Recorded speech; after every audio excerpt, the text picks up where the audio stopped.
नमस्कार, मैं हूं रवि। HNN पर फोक फंकार देख रहे हैं आप। आज हमारे साथ मोहन चंद्र जोशी जी हैं, मोहनदा, जिनको सभी जानते हैं उनकी बांसुरी की धुनों से भी और हुड़के की थाप से भी। हमारे स्टूडियो में मौजूद हैं और आज यहाँ पर भी बांसुरी की सुरीली धुनें और हुड़के की थाप हम आप लोगों को सुनाएंगे। सबसे पहले मैं स्वागत कर लेता हूँ। मोहनदा, आपका बहुत स्वागत है। जी नमस्कार। HNN के स्टूडियो पर आप आए हैं। जी बिल्कुल। और साथ में आप बांसुरियां भी बहुत सारी लाए हैं और हुड़की भी है, तो इसके इन तमाम चीजों को सुनेंगे। लेकिन मोहनदा का जो ये सफर है किस तरीके से आगे बढ़ता हुआ जा रहा है, क्योंकि आपको सभी सुनना चाहते हैं और आज हम अपने दर्शकों तक भी ये धुनों को सुनाएंगे। जी, ये हमारी लोक संस्कृति की जो परंपरा थी उसमें लोक जो हमारे वाद्य यंत्र हैं उनकी भी अहम भूमिका है जी।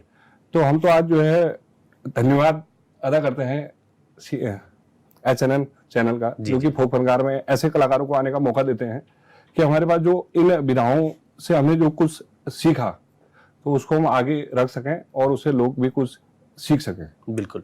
मोहनदा करीब 15 वर्ष की उम्र से ही इन तमाम वाद्य यंत्रों को बजाते हैं। आज तो बांसुरी और हुड़का ही है, लेकिन और भी वाद्य यंत्र हैं जिनमें उनको महारत हासिल है। और हम बात बांसुरी से आज कर लेते हैं और युवा पीढ़ी के लिए, क्योंकि इस कार्यक्रम के माध्यम से धुनें तो हम सुनेंगे लेकिन जानकारी होनी बहुत जरूरी है। जो बांसुरी आप खुद बनाते हैं, सबसे बड़ी बात यह भी है, इस बांसुरी को हम कैसे समझ सकते हैं? क्या हम जब सुनते हैं किसी को बांसुरी, लेकिन कितना इसका महत्व है, किस तरीके से सुर बांसुरी पर भी, क्योंकि एक ऐसी चीज है जो अन्य वाद्य यंत्रों से बिल्कुल अलग है।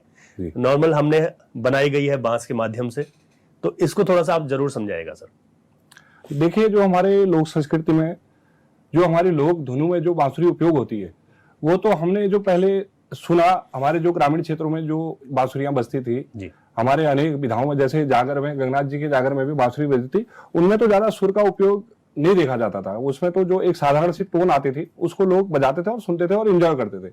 लेकिन जैसे जैसे समय बढ़ते रहा, परिवर्तन होते रहा, टेक्नोलॉजी बढ़ती रही, तो इसको भी लोग जो है एक परफेक्ट टोन पे इसको उपयोग करने लगे, जो हम अन्य जैसे हम जो है भारतीय संगीत में या जो बॉलीवुड संगीत में इसको सुनते थे। तो हमारे जो लोक संगीत की धुनें हैं, उस तरीके से जो गाने हैं जो हमने सुने, उनमें भी इनका सुर पे विशेष इसका ध्यान दिया गया। इसको जो बजाने का हमारा जो शुरू का जो सिलसिला है वो हम माने तो पहले तो उतना नहीं था, लेकिन जब आधुनिकता के दौर पे हम इसको जो है अपने गीतों पे लेके आए तो इसमें हम सुर पे भी हमने विशेष इसका ध्यान दिया। और इसकी जो बांसुरियां थी वो हमारे वहां पे उपलब्ध नहीं थी, तो हम इसको जो इसको मेकर्स हैं उनसे हम इसको अवेलेबल करा के लोग इसको बजाते थे और इनके धुनों को उसको उन गीतों में देते थे। तो ये सफर कहाँ से शुरू हुआ कि खुद ही बांसुरी बनाऊंगा?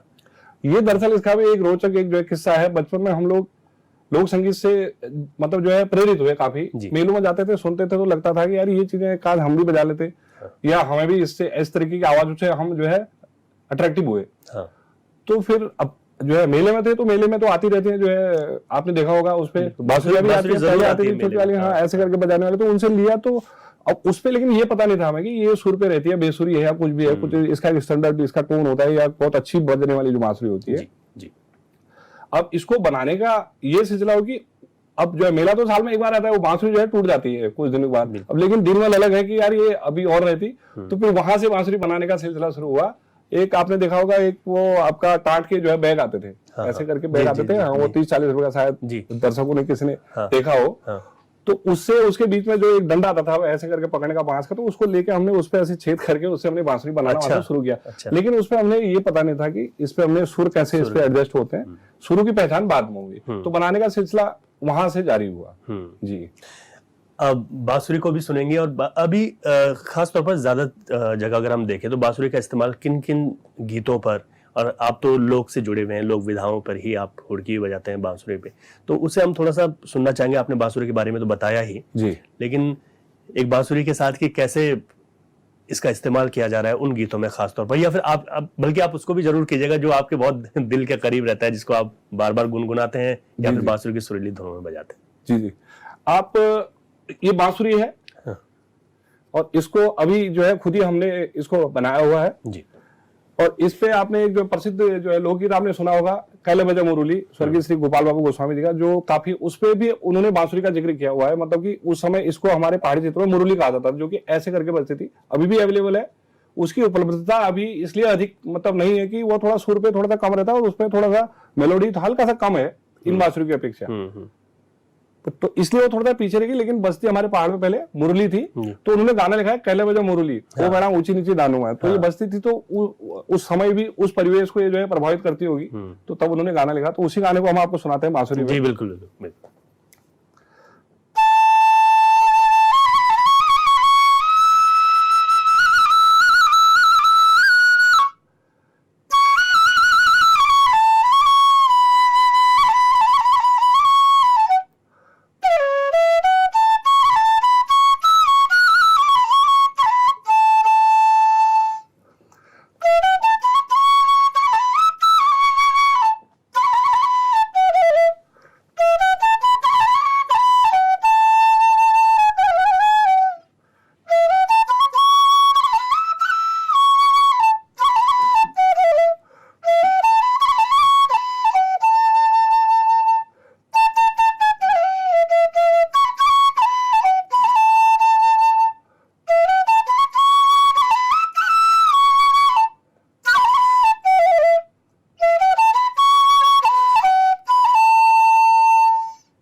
क्या बात है सर। और शुरुआत भी उसी गीत से होगी जिसमें मुरली का ही जिक्र है। जी जी बिल्कुल, है ना। और अभी क्योंकि आप बहुत सारी बांसुरियां तो लेकर आए हैं स्टूडियो में, ये काम कहाँ पर, अभी आप हल्द्वानी में रह रहे हैं तो वहां पर बनाते हैं, और जो युवा पीढ़ी है उनका कितना ध्यान है बांसुरी की तरफ, क्योंकि हम देख रहे हैं कि अब थोड़ा सा बदलाव आ गया, लोग अपनी संस्कृति की तरफ, अपने लोक की तरफ एक बार दोबारा से जानना चाहते हैं। इस पे हमने ये देखा कि बीच में तो कुछ समय पहले, आज से लगभग 10-15 साल पहले इतना इसका प्रचलन नहीं था और लोग इसको सीख भी नहीं देते। इसका एक रूट भी युवा वर्ग में पता नहीं था कि आगे जाके इससे हमारे रोजगार, हमारे को इससे मिलेगा, या हम क्या करने जा रहे हैं, या उनके परिवार वाले भी इस क्षेत्र में बच्चों को नहीं भेजते थे। आजकल ऑनलाइन का जमाना है, हर कोई चाह रहा है कि मैं कुछ फ्रंट में आना चाहूँ या मैं कुछ अलग करना चाहूँ, तो हमारे लोक पार्टी उसमें बहुत ही सुगम है और बहुत ही जो है कंफर्टेबल भी है। ये ऐसी जो है इसको आप अगर कहीं भी, इसको आप जो है ले जा सकते हैं, अपने बैग में रख के अपने साथ में ले जा सकते हैं। हारमोनियम में तबला ढोलक बड़े इक्विपमेंट को नहीं ले जा सकते हैं। तो इसलिए युवा वर्ग इस पे जो है प्रभावित है इसको सीखने के लिए, और काफी मुझसे बोलते भी हैं कि मोहन आप ऑनलाइन अगर सिखा दो तो हमें इसको सिखा दीजिए, क्योंकि मैं धुनें डालते रहता हूँ, तो उन धुनों के बारे में पूछते भी रहते हैं और हमें अच्छा लगता है, और कई तो मुझसे बनवाते भी हैं बांसुरियां। एक छोटी सी बच्ची हल्द्वानी में भी काफी अच्छा बजा रही है। अच्छा। और उन्होंने भी, क्योंकि उनकी जिक्र मैं इसलिए कर रहा हूँ, जी उनका जिक्र, तो उनकी अंगुलियां इतनी पतली है कि जैसे लिए लिखने की जो पेन होती है इतनी पतली। अब उन्होंने मार्केट से बांसुरी ली, उनमें थे छेद बहुत बड़े, अब उसकी अंगुलियां घुस जाती थी उसमें, कैसे बजाएगी, तो उसके लिए बनाया। अच्छा एक्सपीरियंस है, अभी बच्चे सीख रहे हैं आगे को, और हमें भी अच्छा लग रहा है। बिल्कुल। तो इस तरीके की है कि जो अच्छी बात है कि आजकल की जो नई पीढ़ी है, बच्चे हैं, युवा है, वो इन सब चीजों को सीखना चाहते हैं। एक और बात है, क्योंकि आपने देश में तो विभिन्न मंचों पर आप आते ही हैं, आपकी प्रस्तुतियां सबने देखी हैं, आप विदेशों में भी गए हैं। विदेशों में जो हमारे लोग हैं यहाँ के, वो कितने कनेक्ट होना चाहते हैं? क्या पहले से अब ज्यादा हो गया है कि लोग अपने लोग की तरफ बढ़ना चाहते हैं, इन तमाम चीजों को सुनना चाहते हैं?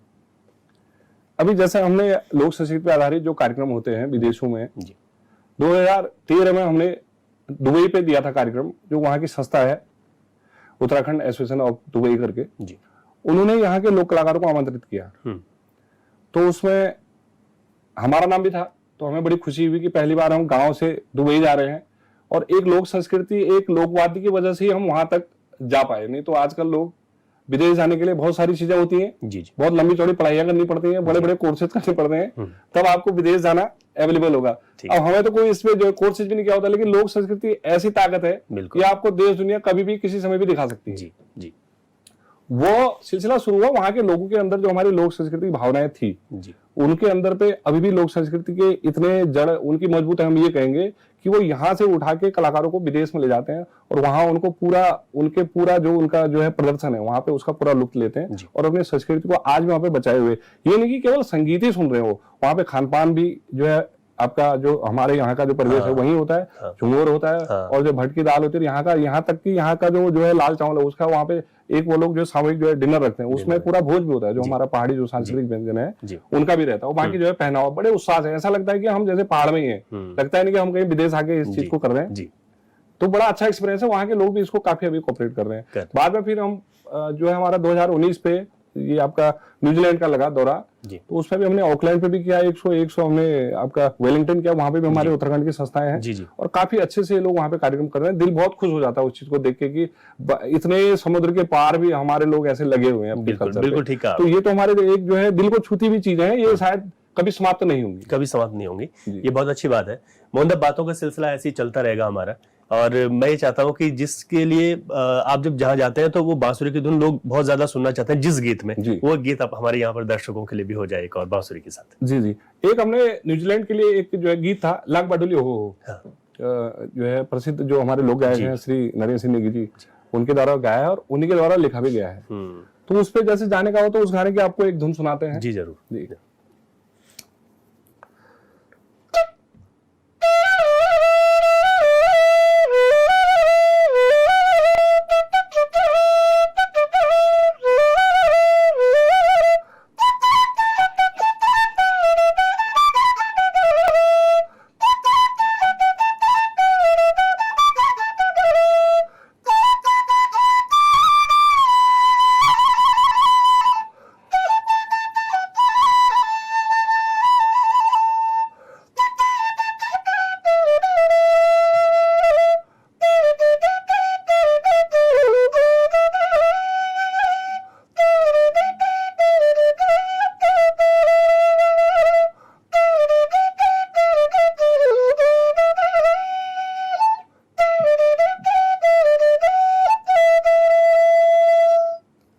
तो ये था नेगी जी के द्वारा लिखा हुआ शानदार गीत लाग बाडुली हो। हाँ।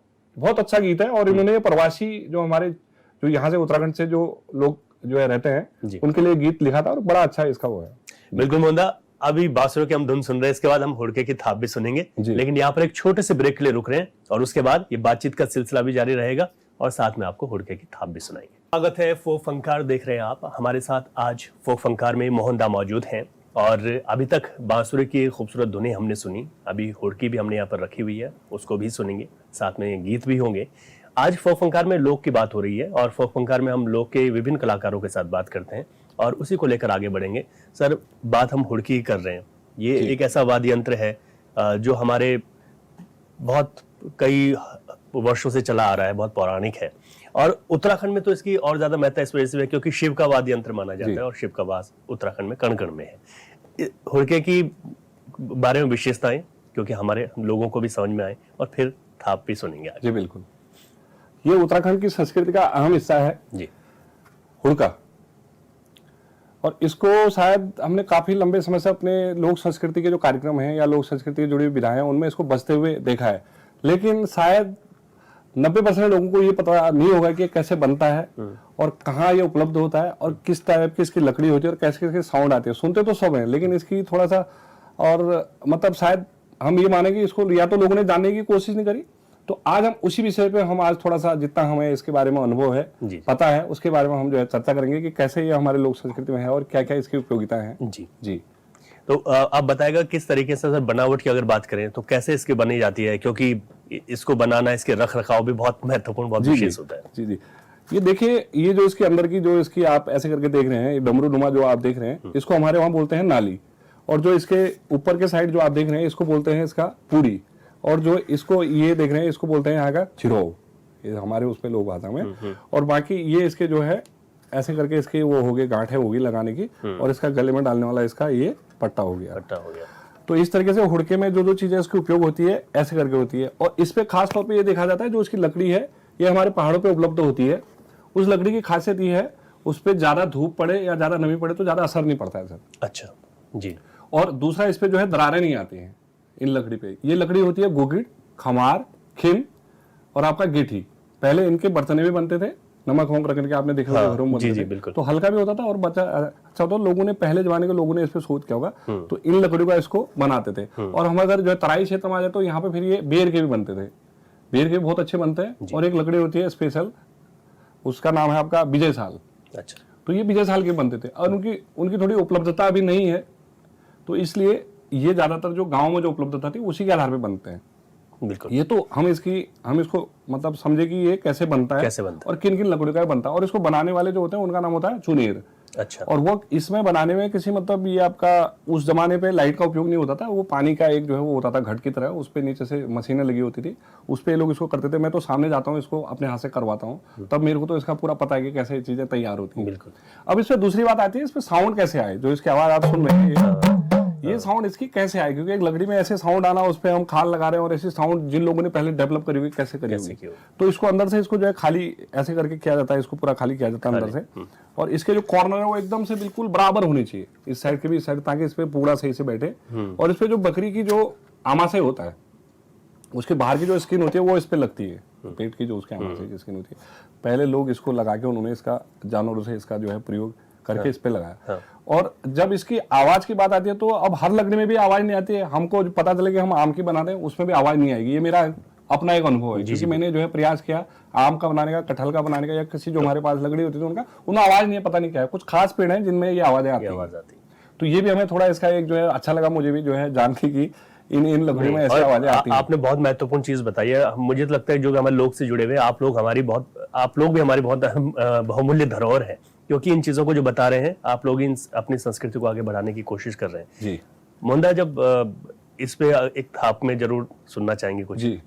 अब इसको जहां तक इसको बजाने की बात ही आती है, तो हमारे लोक विधाओं में जैसे हुड़किया बोल है, हुड़किया बोल का बजाने का तरीका अलग है। हुड़किया बोल में जो हुड़का बजता है, और जो जागर विधा है उसमें तो बहुत सारी विधाएं हैं। देवताओं का आह्वान है, देवताओं को जागृत करना है, देवताओं को कैलाश भेजना है कहते हैं, मतलब उनको शांत करना है, और खाली वैसी उनकी जो है पूजा होती है स्टार्टिंग में उसका, तो हर चीज का अलग अलग सी टोन है, अलग अलग तरीके से जो है बजता है। और हमारी लोक धुन चांचरी है, झोड़ा है, उसमें अलग तरीके से बजता है एक ही चीज, लेकिन उसका वादन का तरीका थोड़ा सा चेंज हो जाता है। तो जैसे एक गीत है बेड़ो पाको जो है, उसमें कैसे ये बजेगा वो मैं आपको थोड़ा सुनाता हूँ। जी जी बिल्कुल बिल्कुल।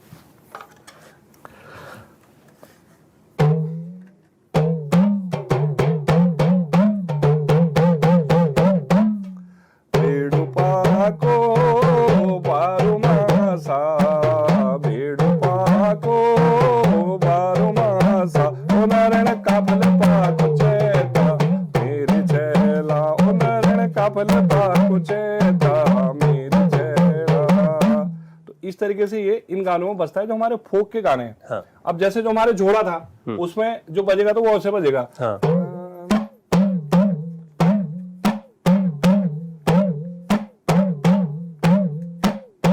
इस तरीके से बजेगा। अब इसको हम जैसे जो हमारे झोड़े थे उनमें हम इसको जो है डालेंगे तो कैसे डालेंगे? हाँ। ओ हो खोली दे माथा खोल भवानी तार में केवड़ा, ये इस तरीके से बजेगा। खोल दे माता खोल भवानी, इस तरीके से जो मतलब झोड़े है उसका वादन अलग था। हाँ। ये था उसका बेड़ू पाको का। हाँ। और ये हो गया हमारा खोल दे माता का। हाँ। तो जो उसके पाँव के स्टेप होते हैं, जो उन गानों के भाव होते हैं, वो इन वाद्य यंत्रों में भी आते हैं। और बाकी जो हमारा जागर में जो बजता है थोड़ा उसको भी आपको सुनाते हैं। बिल्कुल।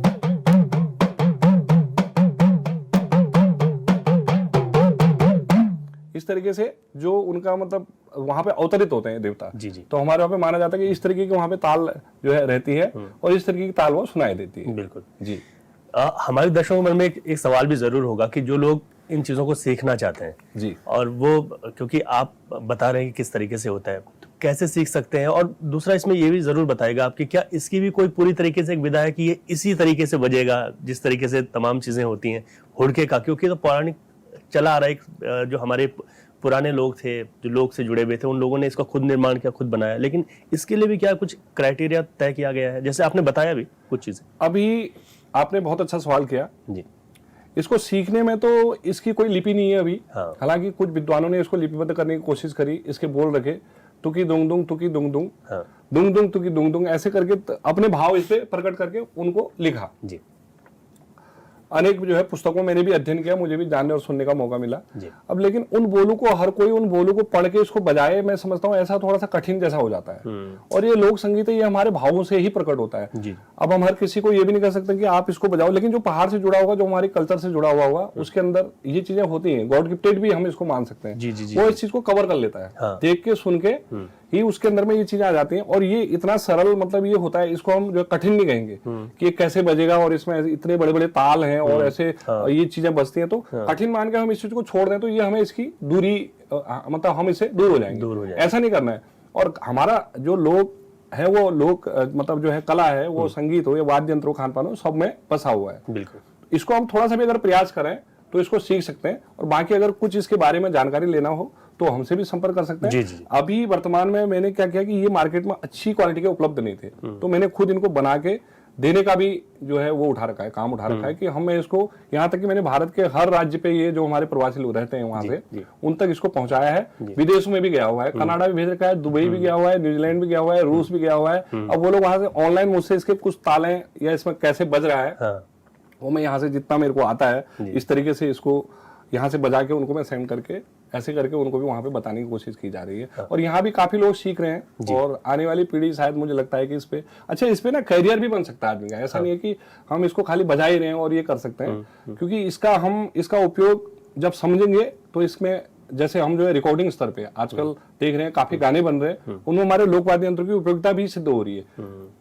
अब यहाँ पे जो ऐसे भी कई लोग हैं जिनको अभी भी रिकॉर्डिंग पे बजाना ही नहीं आता है, क्योंकि वहां पे थोड़ा सा जो है उसका वो बीटर का एक जो है इशू होता है, उसी पे क्लिक पे बजाना होता है। तो अगर उस विधा को सीख जाए तो इसकी भी काफी, हर गीत में आप सुनिएगा हुड़का है हमारे लोक संगीत में। जी जी बिल्कुल। और बाकी इसके अपने भी इसके कार्यक्रम होते हैं, हुड़के के साथ आप जो है गा सकते हैं, उसकी अलग से एक जो है छवि रहती है। कहीं पे भी आप देखोगे किसी गले में हुड़का टगा हुआ है और वो बंदा गा रहा है तो लगेगा यार क्या बात है, बहुत अच्छा है। हमारे वहाँ के एक जो कुमाऊं क्षेत्र के थे मोहन उप्रेती जी, आपने देखा होगा उनके गले में हमेशा एक हुड़का रहता था। वो एक जो जननायक भी थे, मतलब हम ये कह सकते हैं कि हुड़के के साथ उनका जो सामंजस्य था वो उनको कहां से कहां तक ले गया।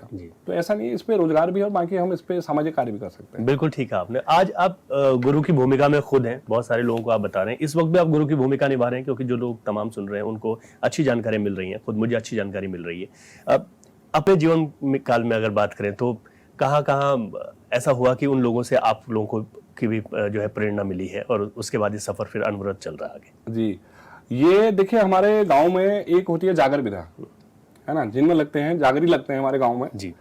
तो उनमें क्या विशेषता था कि सुनने में बहुत अच्छा लगता था, और अगर हम कोशिश करें उनसे हुड़का मांगने की तो वो लोग शायद उससे थोड़ा सा दूरी बनाते थे, ताकि इतना नाजुक इंस्ट्रूमेंट होता है, ताकि कोई इस पे गलत हाथ मारे तो ये फटने का टूटने का इसका डर रहता है जी।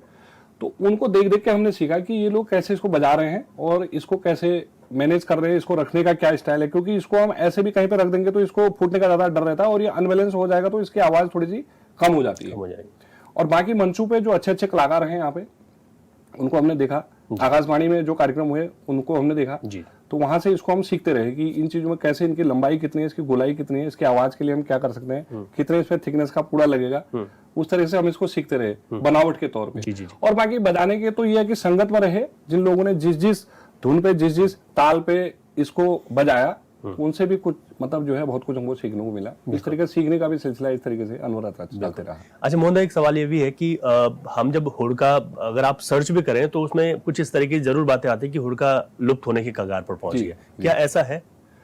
अब देखिए आप क्या मानते हैं कि क्या ऐसा है क्या, या फिर ऐसा नहीं है, रुझान है लोगों का, लोग जानना चाहते हैं? लुप्त की कगार पे अगर मैं अपनी नजरिया से देखता हूं तो हुआ तो नहीं है, क्योंकि मेरे पास हर रोज हुड़के के लिए कॉल आते हैं कि मोहन दा आज भी, अभी मैं स्टूडियो से ऊपर को आ रहा था तो एक का मुझे कॉल आया अभी भी नीचे गेट पे कि ये किसका हमें पूरा चाहिए, वो कहीं जो है दिल्ली रहता है वो लड़का। हमें इसको ना ग्लोबली एक जो है पहचान देने की जरूरत है हुड़के को। अगर आज के युग में हमने किसी चीज को ग्लोबली पहचान नहीं दी, हमने अपने जिले तक, अपने क्षेत्र तक, अपने गांव तक उस चीज को सीमित रख दिया तो शायद वो बाहर नहीं आ पाएगी। तो मेरी ये कोशिश है कि इसको हम अंतर्राष्ट्रीय स्तर पर पहुंचाएं जी।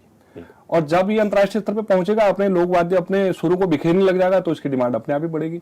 हम ये नहीं कहते कि हुड़का लुप्त हो गया, हाँ इतना जरूर पर्याय है कि जो हमारे सरकार की नजर इस पे होनी चाहिए कि ये हमारे जो वाद्य यंत्र हैं, इन वाद्य यंत्रों को हम समाज तक कैसे पहुंचा सकते हैं, इनको बजाने वाले जो कलाकार हैं उनको हम कैसे प्रोत्साहन करके उनको मंचों तक ला सकते हैं। ये नहीं कि हम इंडिविजुअली खाली संस्कृति पे काम कर रहे हैं, एक एक उसके हमें एक एक हिस्से पे काम करना पड़ेगा। खान पान पे ध्यान देना पड़ेगा, अपने लोक वाद्य यंत्रों पे ध्यान देना पड़ेगा, अपने पहनावे पे, अपने जो है रहन सहन पे, तब तो ये चीजें विधा बचेंगी। नहीं तो क्या है कि अकेला एक मोहन या अकेला कोई अगर जो है दूसरा लड़का या इस काम को कर जी मतलब करे तो उसमें थोड़ा सा इसमें आगे पहुंचने में देरी हो सकती है जी। तो बाकी ऐसा नहीं है कि हुड़का विलुप्ति के कगार में, हाँ इतना जरूर है जो लोग इसको नहीं जानते हैं, अगर इसके रोज इसके कहीं पे इसकी जो है कार्यशालाएं हो, जैसे कि मैं इसको जो है करता भी हूँ। अभी एक जो है पिछले वर्ष 2022-23 में मैंने इसकी जो है 15 दिन की वर्कशॉप भी लगाई थी बच्चों को सिखाने की। हाँ जैसे जो है हम लोग डाइट पे गए, कितनी अच्छी बात है, कितने लोगों को हाँ वहाँ पे मैं जो है डाइट पे गया था और स्कूल के बच्चों को भी। तो डाइट में जो टीचर लोग इसको सीख रहे हैं वो ये कहते हैं यार कि मोहन दा ये हुड़का हमने पहली बार इसको हमने पकड़ा और पहली बार इसको देखा और पहली बार इसको हम अनुभव कर रहे हैं अपने साथ। कि यार ऐसा हुड़का, क्योंकि हुड़के को छूना भी एक बहुत बड़ी बात है। जी जी बिल्कुल।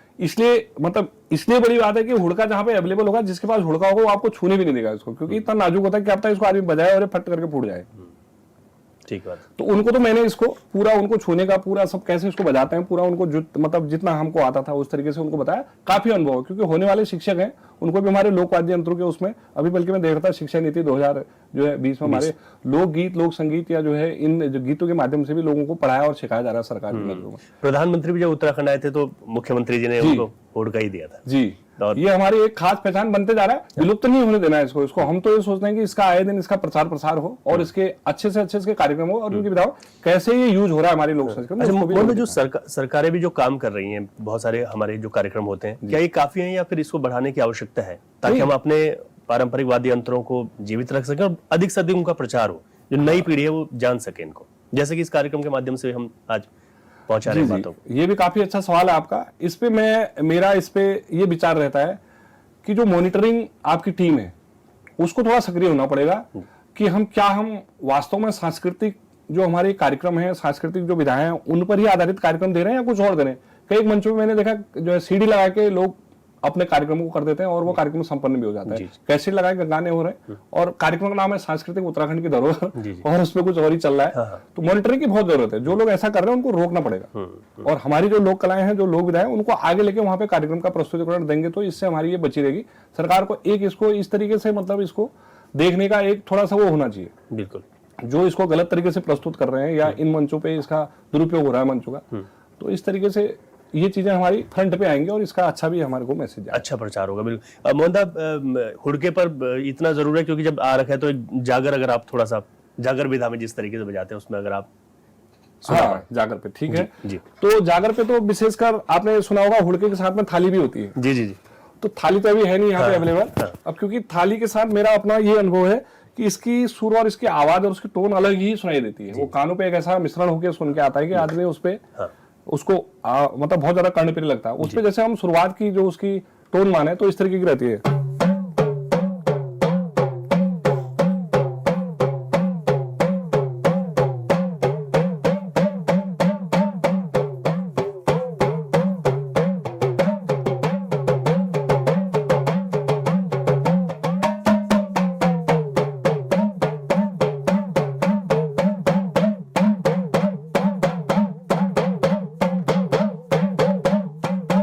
ये तो होगी इसकी शुरुआत की जी। अब इसके बाद में जब हम मानते हैं कि देवता अवतरित हो जाते हैं या उनको अवतरित करने का होता है तो थोड़ा इसी की टोन थोड़ा फास्ट हो जाती है जब अवतरित हो जाते हैं। जी जी, वो इस तरीके की बजती है।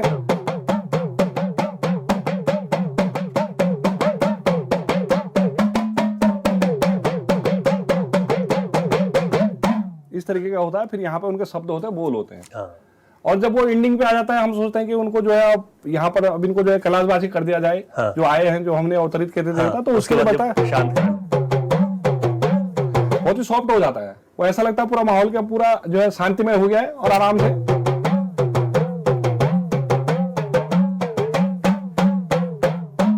इस तरीके से उसको एंड किया जाता है। बिल्कुल बिल्कुल जी। नहीं, बड़ा आपने ठीक बताया कि कैसे शुरुआत होती है जी। फिर जब अवतरित होते हैं तो उसमें कैसा और फिर शांत कैसे किया जाता है। जी। मोहन, चलते चलते अब बांसुरी की धुन के साथ कार्यक्रम का समापन करेंगे। अच्छा। और आप बता भी रहे थे कि बांसुरी के बारे में आपने उसमें सुनाई भी है। चलते चलते बांसुरी के साथ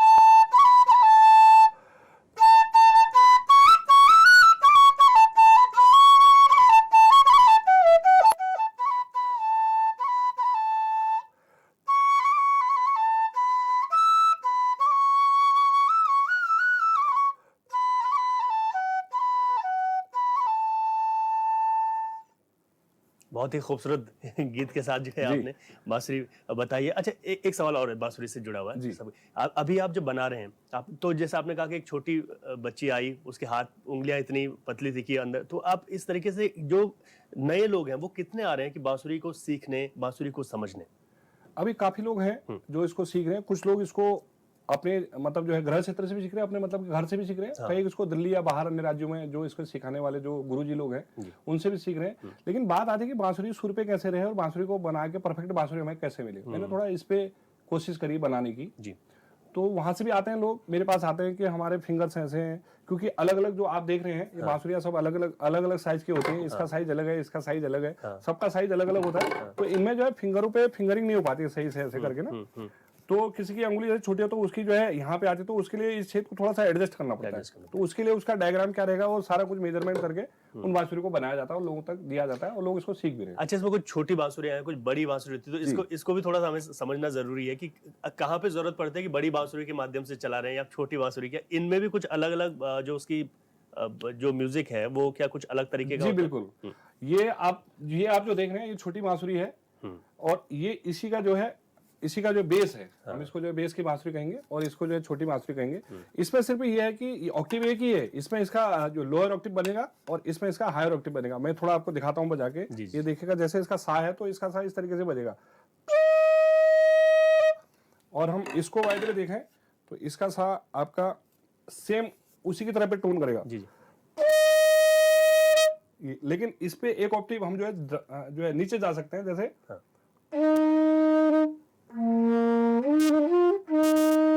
अब इसमें क्या है, इस बांसुरी में हम इससे नीचे नहीं जा सकते हैं जी जी।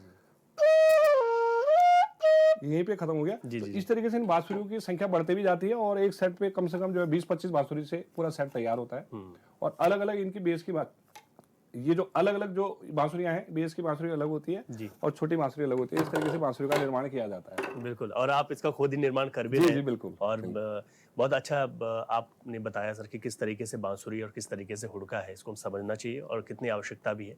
और अच्छी बात ये भी निकल कर आई कार्यक्रम में कि जो लोग हैं, आज की युवा पीढ़ी है, वो इस तरफ आ रही है। आपने कहा कि आप जब यहाँ भी आ रहे थे तो उसी दौरान कई ऐसे फोन आए जो हुड़के के बारे में जानना चाहते हैं, कुछ चीजें उसकी मंगाना चाहते हैं। बिल्कुल, आप लोग भी हमारी धरोहर हैं और आप इसी तरीके से इन सब चीजों को संजोकर आगे बढ़ाते रहें। हमारी ओर से बहुत शुभकामनाएं। और आज कार्यक्रम में आप पहुंचे हैं, इसके लिए बहुत बहुत शुक्रिया जी। धन्यवाद। फोक फंकार में आज मोहन दा को हमने सुना, उनकी बांसुरियां भी, हुड़का भी और बहुत महत्वपूर्ण जानकारियां अपने लोग से जुड़ी हुई आप तक पहुंचाई। कार्यक्रम में इतना ही, नमस्कार।